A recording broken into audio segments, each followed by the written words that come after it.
Hvala za besedo. Spoštovane udeleženke in udeleženci spletnega Inspire dneva, lepo pozdravljeni. Geodetska uprava Republike Slovenije že 7 let zapored organizira tovrstni posvet z namenom medsebojnega informiranja o doseženem in prikaza primerov dobrih praks in načrtov na področju vzpostavljanja infrastrukture za prostorske informacije. 10. decembra letos, to je nekaj več kot 20 dni, bo napočil zadnji izmed datumov, ki jih je za vzpostavitev evropske infrastrukture za prostorske informacije določila Evropska direktiva Inspire.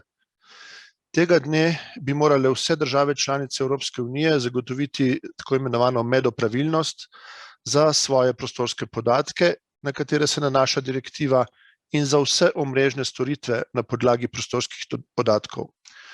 Ob sprejemanju omenjene evropske direktive v letu 2007 in kasneje, ko smo to direktivo prenesli v slovensko zakonodajo z sprejemom zakona o infrastrukturi za prostorske informacije, to je bilo februarja 2010, so se nam ti današnji datumi verjetno zdeli dovolj daleč in takrat ni nihče dvomil, ali so uresničljivi.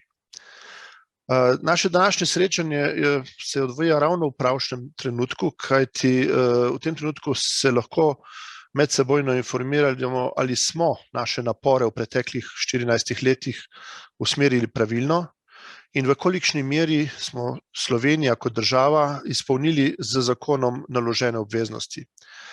Bolj ključno kot samo formalno izpolnjevanje obveznosti iz direktive in zakona pa je poiskati odgovor na vprašanje, v kakšni meri, kako so se ukrepi zapisani v zakonu in direktivi dosegli svoj namen.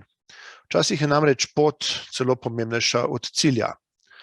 Saj nekaj odgovorov na ta zastavljena vprašanja želimo poiskati na letošnjem slovenskem Inspire dnevu. Na dnevnem redu je pester nabor predstavitev iz domovine in tujine, ki nas bodo seznanile o trenutnem stanju na področju infrastrukture za prostorske informacije. Dobili bomo informacijo o aktivnostih, ki se izvajajo glede na časovnico Inspire direktive, o izkušnjah in znanju upravljavcev prostorskih podatkov ter o pogledu v prihodnost. V drugem delu posveta pa bo predstavljen projekt Earth Observation for Geo, EO4Geo, katerega namen je pomagati pri premostitvi vrzeli v znanju med ponudbo in povpraševanjem po izobraževanju in usposabljanju na področju uporabe geoprostorskih informacij in daljinskega zaznavanja.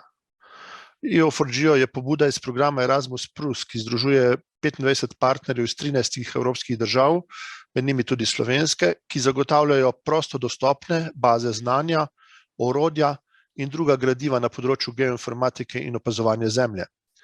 Prepričan sem, da bomo odgovore na zastavljena vprašanja na koncu Inspire dneva vsaj delno poznali. Verjetno pa bomo spoznali tudi še nekaj iz novih izzivov in nalog, ki nas vse skupaj čakajo v prihodnjih letih. Vsem skupaj želim prijetno zasedanje, čeprav bomo prikrajšani za prijetno druženje med odmori.